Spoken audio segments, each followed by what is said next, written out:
What would you do if the happiest moment of your life unraveled in a single, shattering second? That's the question I've asked myself every day since that night, when joy turned to dread in the flicker of a doorbell's chime. It was Ethan's 8th birthday, a milestone that felt like a miracle after everything we'd been through. The living room glowed with the soft light of candles, balloons bobbing in the corners, and the laughter of children filled the air. Ethan, my bright-eyed boy, was the center of it all, his grin wide as he tore into his gifts. I stood back, watching, my heart swollen with a love so fierce it hurt. For once, life felt whole. We'd fought hard for this moment. 3 years ago, Ethan's diagnosis leukemia had cracked our world open.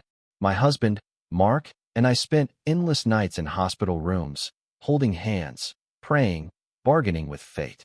Ethan's recovery was a slow climb, but he was here now, healthy, his cheeks flushed with life. This party wasn't just a celebration, it was a declaration of victory. Our friends and neighbors crowded the house, their voices blending into a warm hum. Mark was in the kitchen, joking with his brother, while I refilled juice cups and smiled at Ethan's delight. Everything was perfect. Then the doorbell rang. It was sharp, insistent, cutting through the noise like a blade. I froze, a pitcher of lemonade in my hand. Something about the sound felt wrong, like a note played out of tune. I glanced at Mark, who was already looking at me, his brow furrowed. "Who could that be?" he mouthed. We weren't expecting anyone else. The kids were too busy with cake to notice, but the adults quieted, their eyes darting toward the door. I set the pitcher down and walked to the entryway, my heart picking up speed. It was probably no late guest, a delivery. I told myself to relax. I opened the door, and the world tilted. A woman stood there, her face pale, her eyes wild with panic. She was in her early 20s, her clothes disheveled, her hands trembling. Before I could speak, she screamed a raw, guttural sound that tore through the night. "Help! Please, he's after me!" she gasped, stumbling forward. I caught her as she collapsed against me, her breath ragged. Behind her, the street was dark, but I saw a movement of shadows shifting near the trees.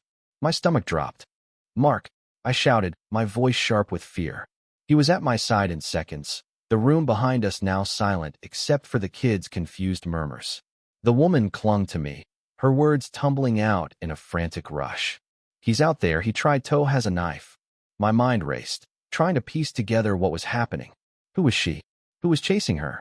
I pulled her inside, slamming the door shut and locking it. Ethan's wide eyes met mine from across the room, and I forced a calm I didn't feel. "It's okay, buddy," I said, my voice shaking. "Stay with Uncle Tom." Mark grabbed his phone, dialing 911, while I guided the woman to the couch. Her name, she said between sobs, was Lily. She'd been walking home from her shift at the diner when a man followed her, his steps too close, his voice low and threatening. She'd run, zigzagging through the neighborhood, until she saw our lights and heard the laughter. Our house was her refuge. But as she spoke, a loud thud hit the front door, and the room erupted in screams. The kids scrambled, some crying, others hiding behind furniture. My heart pounded as I pushed Ethan behind me, shielding him. Mark grabbed a baseball bat from the hall closet, his face grim. "Stay here," he ordered, moving toward the door. I wanted to stop ages ago. Ethan's diagnosis had taught me to cherish every moment, to hold tight to hope. That night, it taught me something else.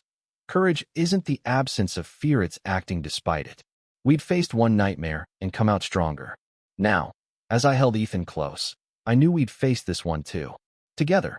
Word count, 800.